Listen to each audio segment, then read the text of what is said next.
We are now starting the second part of the video about the 10th house in the Navamsha chart. So this is all about Vedic astrology. Navamsha is a special additional chart which is showing the fortune, but this is the best point to evaluate one's wealth source and also the wealth level. Of course, there is this relative to this Kala, Dasha and Patra, which is the time, circumstances, and place, but nevertheless this is the best thing we have, and it is very useful if one has to decide which path to take, which will give the best results. And in the previous example, you can find the link in the description. We were analyzing the two and we gave some theoretical basis, so I'm strongly referring you to that video. One additional thing also, in the description you can now find the dictionary of the Sanskrit terms. So if you will find some word which sounds too exotic for you and you don't know, you are lost what I'm talking about, then you can just click that link and maybe you will find it, and now everything will make sense again. In this video we are doing much more examples, and in the third part, maybe we'll upload this tomorrow, we will be going with your questions, so answers to your questions, and we will give some small summary, and that will finalize those series. So I'm very happy this video got the first place among the last 10 videos, so it's quite popular. Okay, so now let's go to these examples.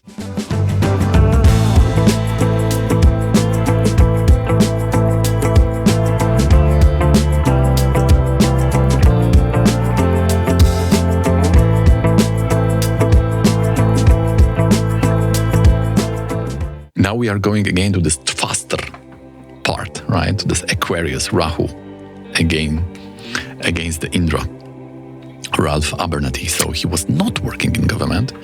He was a civil rights activist, closely connected to government, but we could say fighting for people. So trying to create new laws. So in Kshamadasa, he died in Venus Saturn, Saturn in 12, and in Vimshotri it was the Mercury, dispositor of the 12th Lord. So we know that Navamsha is right. Now in the 10th house we have Sun with the Moon and Rahu. Sun, Moon are not good in the Vargas. It can afflict the whole Varga, so it can create a lot of difficulties. And Sun, and of course we have this Rahu, right? So we have at least the questioning of the law. There is some unifying dialogue, dialectics, we could say, between the Leo and Aquarius, and then they try to unify those dialectics into the new laws. So Arudha Lagna is with the Sun, and in the Aquarius, in the Rashi, again Aquarius. He was also a pastor, so that Sun is giving Maharaja for government, and for working with the temple in the religion institution, you need to have the Sun. In the Dashamsa, we have beautiful Mercury and Jupiter in the Lagna, the Bhagavad Gita Yoga. Mercury is also 10th Lord from the Lagna in the directional strand. So this is very, very nice, and therefore he's like a preacher also, right? 6th Lord Mercury with the Jupiter. In the Rashi chart, we have a Lagna Lord with the 6th Venus and Moon. So his main direction, main awareness, what he's doing is the social cause or helping or missionary. This is coming from the body, right? His natural instinct, his natural direction, it will be that part of life, because the Lagna Lord in the D1, how your computer is working. So he was associate of Martin Luther King, very close. They were acting together. Now we have totally different sector, and 10th house has also Sun.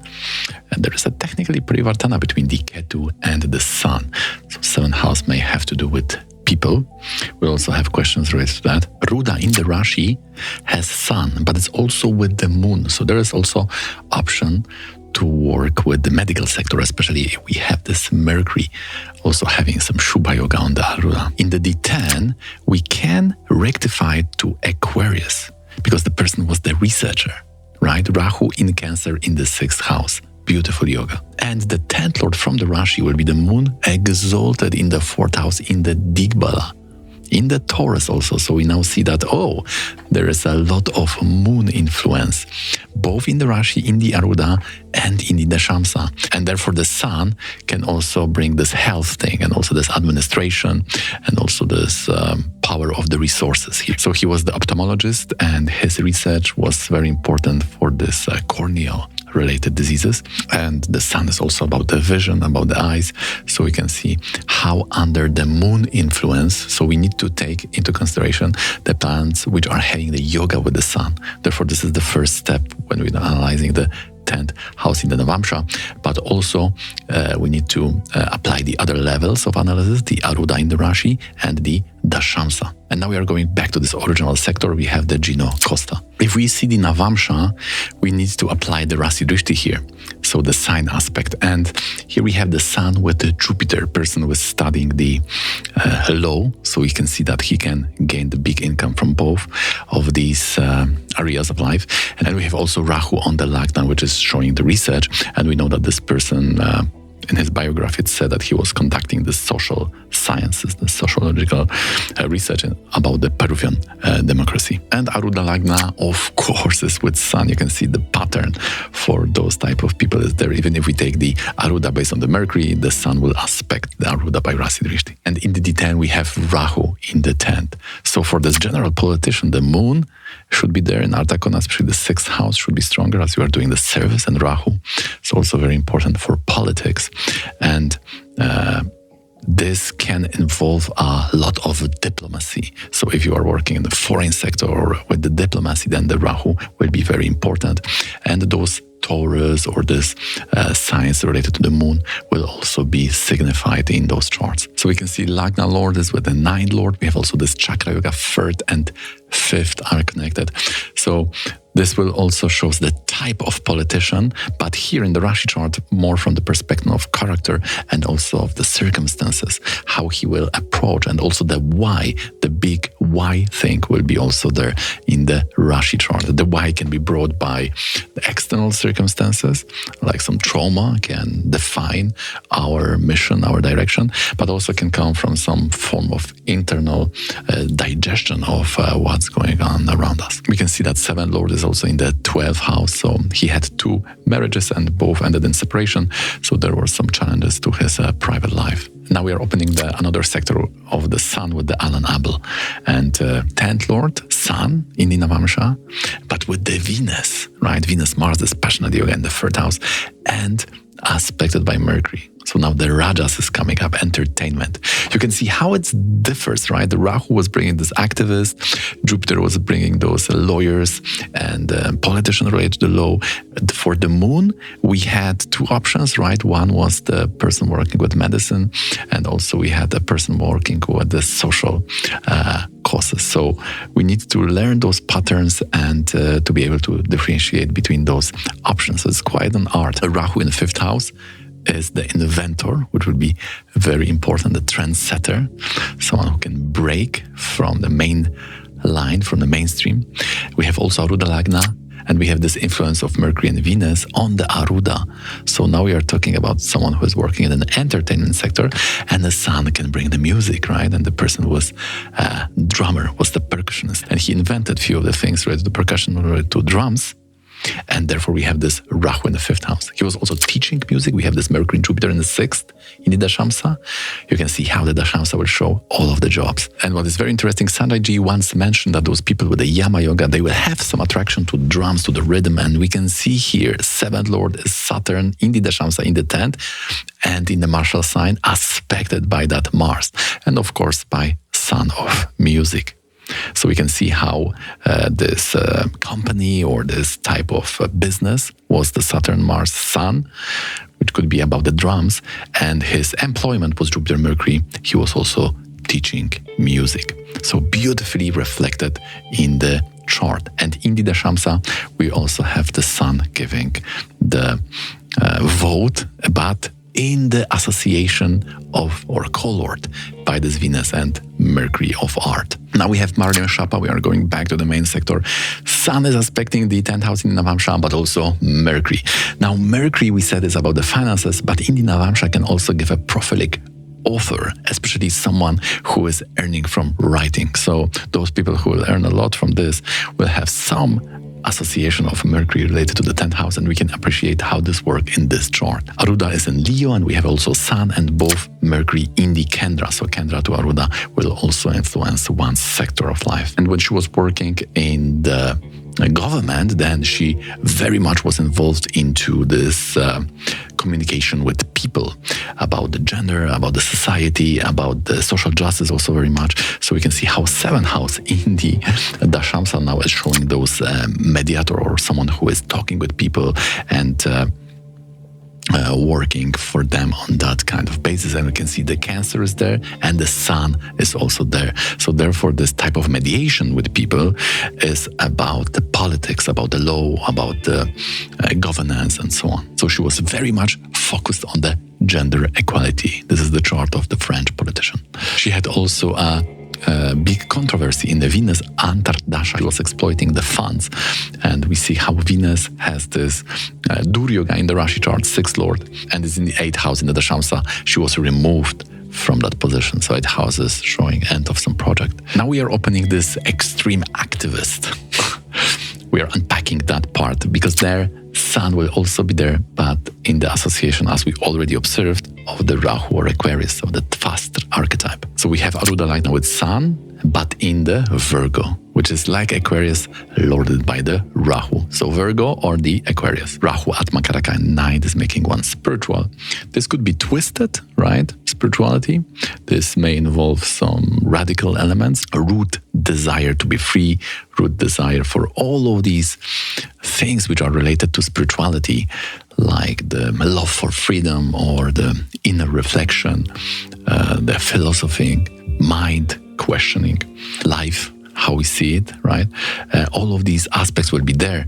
And from this starting point, this could develop into many options, but we see that this Rahu Atma Karaka in the 9th house will bring that spiritual part of the person. What is very important in the Navamsha is that we are dealing here with the Sarpa Yoga, right? Sun is in the 10th with the Rahu, but the yoga is important. So this is the Sarpa Yoga in the Navamsha. This is completely different story. Now it's getting more extreme, we could say. And in the D10, the Sun is having which is also the 10th lord from the Rashi, is with the Saturn in Marana Karakastana. So also it may show some problems with the reputation, with the image, and things like that. In the Rashi chart, we are getting the zoom out, the full story, right? We get the Graha Marika Yoga, which is ending in the 12th house of jail. So this person was jailed. The Venus is suffering a lot there because it is in this also Varatiti dosha, so the Panchanga, very important to analyze. And normally we would need some Rahu here. Rahu is not there. But the Venus, the last planet in that Marika, is in the Svati Nakshatra, which is loaded by Rahu. So always there will be some Rahu in such situations. And we can see the Daridra, right? Kendra Daridra, Lagna Lord in Dushtana, 4th Lord, 7th Lord. All of them are in the Dushtana. So this is the chart of American activist, very far left, involved in weather underground, and he was having very strong opinion against the government, which lead him to actions which end up with the jail. So quite extreme situation. And we see how this Sun is also there, but first of all in the association of the Rahu, all those negative yoga in the Rashi chart are there, and also the Sharpa in the Navamsha. So you can see completely different. Compare that to that chart where we had like Jupiter Moon in the 10th or Jupiter Sun aspect in the 10th house. Completely different story. The last chart also quite interesting of Jesuit. He was also activist, right? So we are here connecting those both things. Sun must be there, right? Because for someone who is working in that field, the Sun, the Maharaj must bless. Now this is very interesting because 10th Lord Sun is with the Rahu in the Lagna. Right? So he was also jailed for some time because of his Vietnam activism. But we have two strong benefics, Moon and Jupiter in the 10th house, unafflicted in the Kendra, very strong, very nice. Right? So we cannot say that he was mad or he was some extreme or he was too emotional that some things slipped away and he is doing some crazy stuff. He is quite stable in his mind, because the moon and the Jupiter, the two important planets of the direction, are blessing him in the Navamsha. So the 10th house now is completely different. Even if we have the Sun and Rahu, we'll have those Rahu streaks, but this benefics moon and the Jupiter will always protect his core value. We also can see Arudha, yes, is related to the Sun, but also we have those philosophical Jupiter and Saturn in the 11th, right? 5th Lord in the 11th, Jupiter and Saturn. So beautiful yoga for higher knowledge, like philosophy. And he dedicated also his life to humble lifestyle and poverty as a Jesuit, right? So we can see also those Daridra yoga, 2nd Lord in the 8th. So 2nd and 7th, Maraka connected to Dushtana. This is how Brihat Parashara Shastra also defines one of the yogas for poverty. Right? And moon exalted, so it's like his choice coming from idealism of the moon. The Shamsa 10th house will have that moon in the Leo. Come on, it's so accurate, so perfect. And this moon is 10th Lord from the Rashi chart. In the other Artha, we have Sun and Mercury in the Sagittarius. So Sagittarius is in the temple, the place, and what you are doing there, Sun and Mercury. So this is also some kind of intellectual, administrative, mixed activity related to the temple, and you are doing that because it's in your Artha Kona, right? So the sign will show us what's going on in that place, and the position from the ascendant is showing what is your role in that, because it's Artha Kona, you are employed to function there. Career context. And of course, in the Rashi chart, we have Lagna Lord with the 12th Lord with the Ketu. So this is very strong yoga for spiritual direction, and especially in the 7th house. He was anti-war activist, Jesuit, the poet. He wrote also a lot of books. We can see this Mercury is also blessing him. And also he got a lot of, we could say, resistance from the church authorities. We can see this Rahu, right, in the Dashamsa, Lagna is there. So this was, we can see, pierce his personality and the attitude in the professional life. Okay guys, so these are those examples. You can see how important is the 10th house in the Navamsha. We are taking into consideration the yoga itself and also then the different levels. So we are going through the Arudha in the Rashi chart and also the yogas in the Rashi chart. And then we were also analyzing the Dashamsa to understand what is the exact role one is having in the career life environment, but the source of wealth will be the best point is the 10th house in the Navamsha, and you can see how it is beautifully reflecting the life in all of those examples. Okay guys, so that's gonna be it for today. I hope you find this video interesting and informative. Don't forget to hit the thumbs up and subscribe for more videos like this, and if you like to join the Jyotish community when we are discussing all those examples, then the link for the Discord is below. Also, there is this new link for the Sanskrit terms. For the consultation, hit me up with this email here and we can schedule 60 or 90 minutes consultation for you, and we will be analyzing the health, relationship, career life, or whatever question you want. You're using the yogas, the Varga charts, and the Dashas to get the most clarity and use the best potential of your chart. And for structurized knowledge, please consider buying the course. 3 modules, more than 60 hours, ton of examples. For more videos on Navamsa, please consider watching this one.